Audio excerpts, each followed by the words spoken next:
அன்பே சிவம். இன்றைக்கி என்ன பண்ணுறோன்னா, மாலை பட்சத்துக்கு ஒரு சிம்பிளான ஒரு டிஃபன் பண்ணுறதுக்கு ஏற்பாடு பண்ணுறோம். ஒரு அரை டம்ளர் இட்லி அரிசி அங்கே வச்சுருக்கேன். இது பாதியில் போட்டு அரைக்கிறேன், ரொம்ப லோட் ஆகக்கூடாதுன்னு சொல்லிட்டோம். அதில் ஒரு துணூண்டு ஒரு 4-5 கடலைப்பருப்பு, அவ்வளோதான். இதுக்கு பேர் வெறும் அரிசி அடை அப்படின்னு பேர். நல்லா கருவேப்பிலை போட்டு, மிளகு ஜீரகமெல்லாம் மட்டும் போட்டு, வெங்காயம்லாம் கிடையாது. இட்லி அரிசி, அதுக்கப்புறம் கடலைப்பருப்பு, ஒரு 4-5 கடலைப்பருப்பு போட்டு ஊற வச்சுட்டு இதை அரைச்சிக்கணும். அரைச்சி கருவேப்பிலை போட்டு மிளகு ஜீரகம் மட்டும் போட்டு தேங்காய் எண்ணெயில் அடை மாதிரி வாக்கணும். சரியா? இது ஒரு வெறுமரிசி அடைன்னு பேர். இது முன்னைய காலத்தில் பண்ணுவாங்க. இந்த மாதிரி பலகாரமெல்லாம் இருக்கும்போது இந்த மாதிரி வெறுமரிசி அடை ரொம்ப லோடாக பருப்புகள்லாம் போட்டு ரொம்ப ஹெவியாக இல்லாமல் ஒரு சிம்பிளாக இந்த மாதிரி பண்ணுவாள். ஓகேயா? இந்த மாதிரி கருவேப்பிலை போட்டு அது இது அரைச்சிட்டு ரொம்ப நைஸாக இருக்குல்ல, கொஞ்சம் அதாவது ரொம்ப சின்ன ரவை மாதிரி அரைச்சிக்கலாம். ரொம்ப இது மிக்சியில் ரொம்ப டைட்டாக அரைக்க முடியாது இல்லையா? அதனால் ஓரளவுக்கு தண்ணி விட்டு கொஞ்சம் கெட்டியாக அரைச்சிக்கலாம். ஓகேயா? அன்பே சிவம். நம்ம இப்போ என்ன பண்ண போகிறோன்னா, மாலை பட்சத்துக்கு ஒரு டிஃபன் பண்ணுறோம். அது வெறுமரிசி அடை. அதுக்கு தொட்டுக்கிறதுக்கு ஒரு டிஃப்ரெண்ட்டாக ஒரு மாங்காய் பச்சடி பண்ணுறோம். நல்லாயிருக்கும். சட்னி தொட்டுக்கலாம், இது வேணால் தொட்டுக்கலாம். வெங்காயம் இல்லாமல் பண்ணோம் இல்லையா? அதனால் கடுகு போட்டிருக்கேன், கொஞ்சம் உளுத்தம்பருப்பு, துளியூண்டு கடலைப்பருப்பு.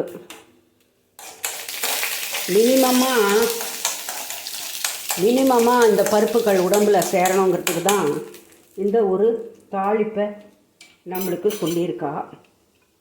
ஸோ இதில் என்ன ஹைலைட் அப்படின்னா, இது வேப்பம்பூ நாட்டு மருந்து கடையில் கிடைக்கும். அதனால் இந்த வேப்பம்பூவை கொஞ்சம் போட்டுக்கோங்க.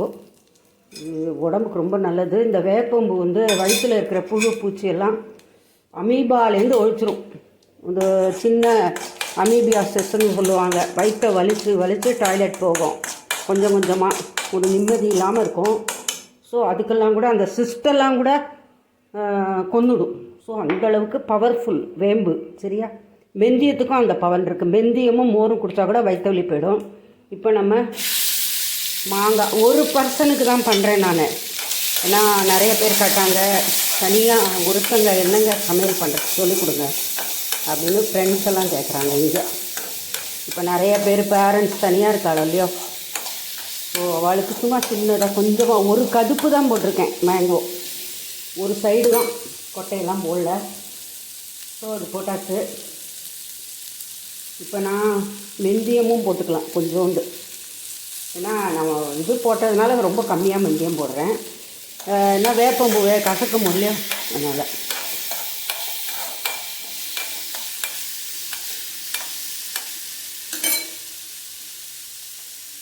இன்னும் கொஞ்சம் நல்லெண்ணெய் விட்டு நல்லா வதக்கிக்குங்க.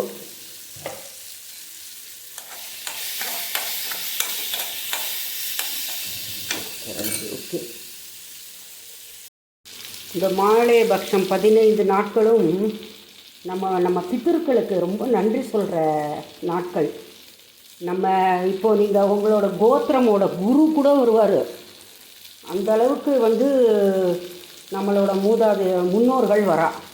இப்போது நம்மளுக்கு எல்லா கலைகளும் அந்த முன்னோர்கள்கிட்ட தான் வந்திருக்கு. ஸோ இப்போ மஞ்சப்பொடி போட்டேன். இப்போது காரப்பொடிக்கு பதிலாக நான் கொஞ்சம் சாம்பார் பொடி போடுறேன், கொஞ்சம் டேஸ்ட்டாக இருக்கும். சரியா? சாம்பார் பொடி போட்டு கொஞ்சம் நல்லா வதக்கிக்கலாம்.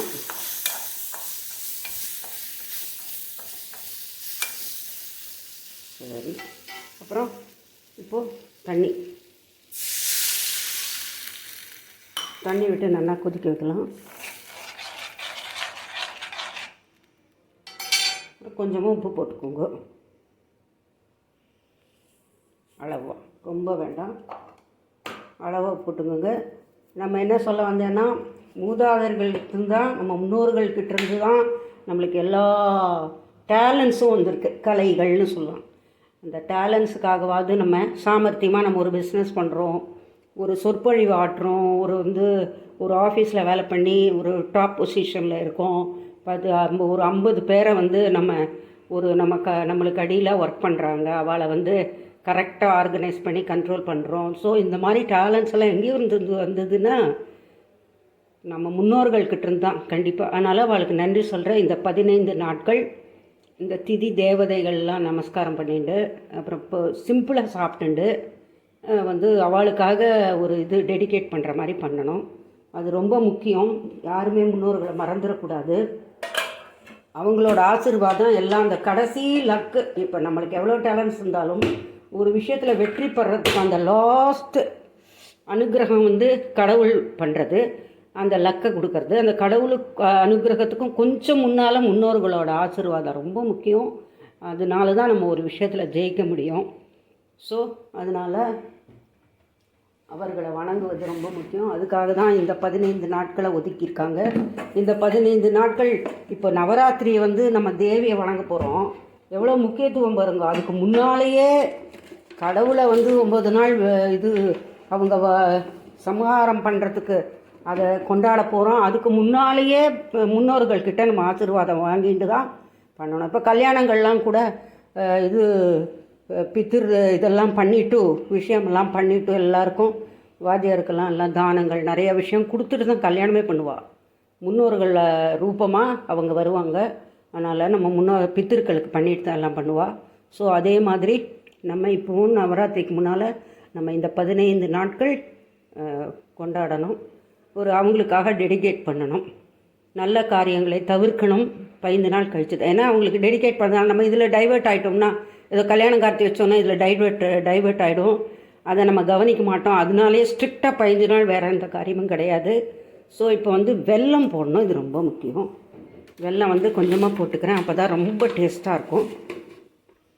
இப்போ இந்த செமி லிக்விடு விஷயமே போகிறோன்னா அப்படியே விட்டுலாம். நல்லா வெந்தப்புறம் அப்படி இல்லைன்னா கொஞ்சோண்டு அரிசி மாவு கரைச்சி விட்டுக்கலாம். அது வேணுங்கிறவா கரைச்சி விட்டுக்கலாம். இல்லைன்னா இப்போ ரெடி. இப்போ என்ன, இது நிமிஷமாக வெந்துடும். ஒரு கொதி வந்தால் போதும். இந்த மாங்காயும் முகப்பழமாக இருக்குது, இது ரொம்ப வெந்துடும். ஸோ அவ்வளோதான். மாங்காய் பச்சடி நம்ம வெறுமரிசி அடை பண்ண போகிறோம். மாங்காய் பச்சடி தொட்டுக்க ரொம்ப டேஸ்ட்டாக இருக்கும். இதில் வேப்பம்பூ போட்டிருக்கோம் இல்லையா, அதனால் பல பலன்களை நல்லது. உடம்புக்கு ரொம்ப நல்லது. அந்த வேம்பு மரம் அத்தனையுமே நம்மளுக்கு பட்டையிலேருந்து எல்லாமே உபயோகம். காட்லினஸ் வேப்ப மரத்துக்கு. அதனால தான் நம்ம மாரியம்மனுக்கும் வேப்ப மரத்துக்குமே சம்மந்தப்படுத்திட்டாங்க. ஏன்னா இந்த ஸ்பீஷீஸ் அதெல்லாம் கடவுள் பேரை சொன்னால் தான் கொஞ்சம் அழியாமல் இருக்கும். ஸோ அதனால எல்லாத்துக்கும் முக்கியத்துவம் கடவுளுக்கு அதுக்கும் சம்மந்தப்படுத்திடுவாங்க. ஸோ அதனால் வேம்பு ரொம்ப முக்கியம். இந்த வேப்பங்குச்சியில் பல்லு தேய்ச்சா லிவருக்கே நல்லதுன்னு சொல்கிறா. ஸோ அந்த மாதிரி நிறைய விஷயங்கள் இருக்குது. பழைய காலத்தில் நம்ம ஃபாலோ பண்ணாலே ஆரோக்கியமாக இருப்போம், வியாதி இல்லாமல். ஓகேயா, தேங்க்யூ ஸோ மச். இதே மாதிரி பண்ணி பலனடையுங்க, டேஸ்ட் பண்ணுங்கள். கருவேப்பிலை கூட இதில் போட்டுக்கோங்க. ஏன்னா இதை கொஞ்சம் எனக்கு சப்ஸ்கிரைப் பண்ணி கொஞ்சம் ஷேர் பண்ணுங்களேன் ப்ளீஸ். ஓகேயா, தேங்க்யூ ஸோ மச்.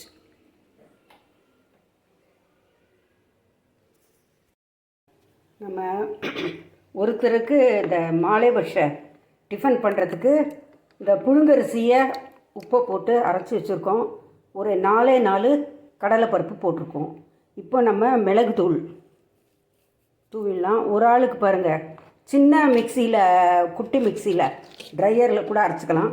கொஞ்சமாக மிளகு தூள் போட்டாச்சு. ஆல்ரெடி உப்பு போட்டுட்டேன். கொஞ்சம் சீரகம், அவ்வளோதான். அப்புறம் கருவேப்பிலை போட்டுற வேண்டியது. அப்புறம் அப்படியே வாக்க வேண்டியது தான். அதுக்கு நம்ம மேங்கோ சட்னி பண்ணியிருக்கோம். இதோ மாங்காய் பச்சடி பண்ணி வச்சுருக்கோம். வேப்பம்பூ போட்டு சூப்பராக இருக்கும். இனிப்பெல்லாம் போட்டு பிரமாதமாக இருக்குது. சரி, பார்த்துடுவோம். இது கோகனட் ஆயில் யூஸ் பண்ண போகிறேன். ரொம்ப டேஸ்ட்டாக இருக்கும். வெறும் அரிசி அடை. நம்ம மாலைபட்ச டிஃபன். வெங்காயம் இதில் இப்போ நீங்கள் ஃப்யூச்சரில் பண்ணுறதுனா வெங்காயம் போட்டுக்கலாம். சரியா?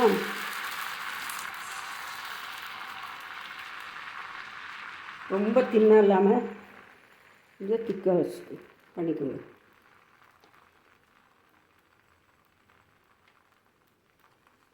கொஞ்சமாக தேங்காய் எண்ணெய் விட்டுக்கலாம்.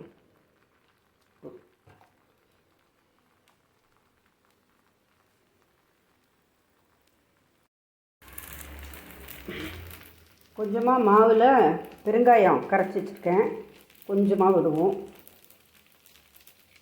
விட்டு விட்டால் நல்லா வாசனையாக இருக்கும். இதுக்கு வேறு எதுவுமே வேண்டாம். அழகாக ஒருத்தருக்கு 1/2 டம்ளர் புழுங்கரிசியை போட்டு அரைச்சி வச்சாச்சு.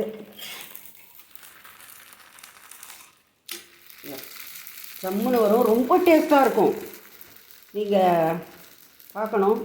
இப்போ இதுக்கு ஃபஸ்ட்டு தோசைக்கு தேங்காய் போட மறந்துட்டேன், சாரி. இதோ இப்போ போட்டுடுறேன். நேற்று சொன்னேன்ல, இந்த பேக்கெட் ட்ரையர்லேருந்து எடுத்து ரெடியாக இருக்கு இல்லையா, உண்டு அப்படி போட்டுடலாம். இதோ இந்த மாவில் போட்டுவிட்றோம்.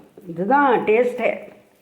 இந்த மாவு கண்டிப்பாக தேங்காய் போடணும், இப்போ தான் டேஸ்ட்டு. தேங்காய் எண்ணெயிலே வாக்க போகிறோம், பிரமாதமாக இருக்கும்.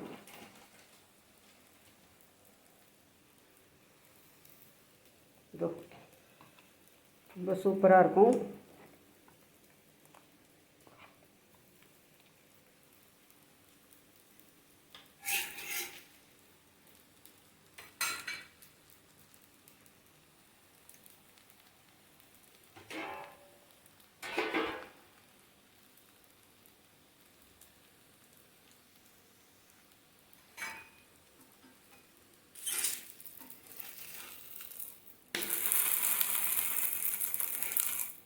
கொஞ்சம் நல்லா வேகணும், கண்ணாடி மாதிரி இருக்கும் தோசை. கொஞ்சம் கெட்டியாக இப்போ இவ்வளோ தண்ணி விடாமல் கெட்டியாக கூட நீங்கள் அடை மாதிரி தட்டிக்கலாம் அழகாக. சரியா?